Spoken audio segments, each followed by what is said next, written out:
So what's inside my luggage? Some chocolates. And wait a minute. And I just have 3 Toblerone small and 2 Snickers. Just 2.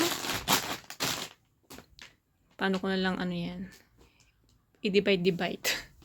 And just 2 kisses. Small pack and Kit Kat.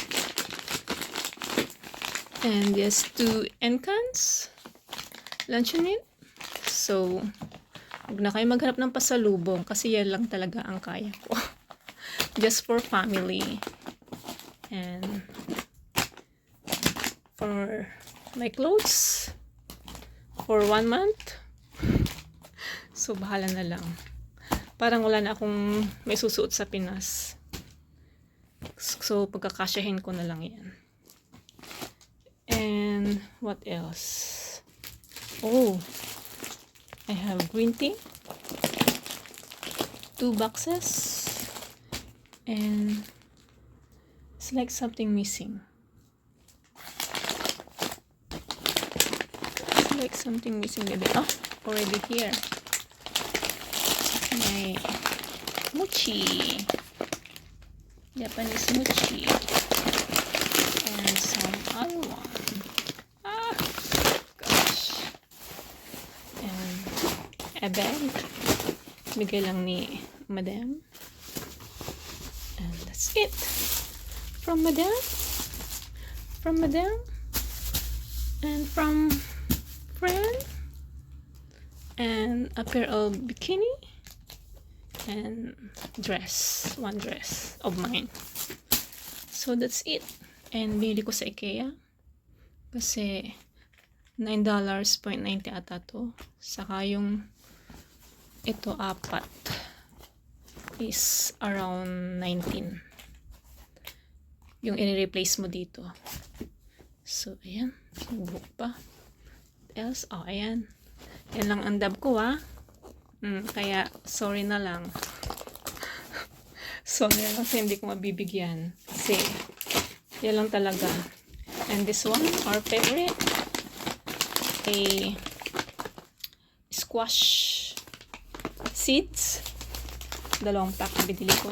2 packs. So that's it. Ang aking vacation 2025. Yan. So, biglaan ang aking bakasyon.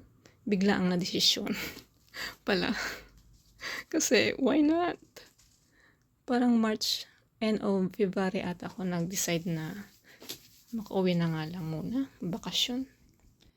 So, dapat sa December pa. So, sabi ko, gawin din naman. Kaya, why not? Agahan na lang. Diba? So, that's it. Kaloka.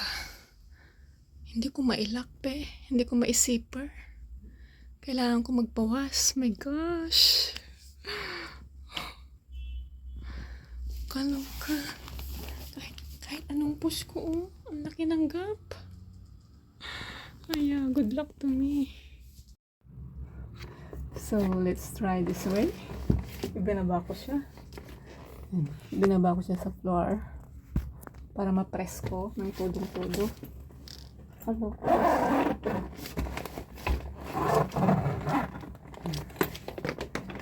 Ako ay nasa 46 kilos. 47.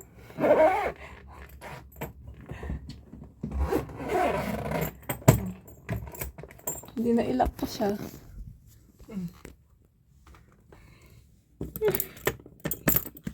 Diba? So, masusubok natin kung matibay nga ba ang Samsonite. Ayan.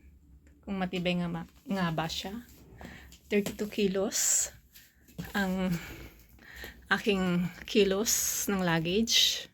Pero hindi ko pa siya na kilo. Pero kaya kikilo ko muna. So, let's see. And I will use this bag.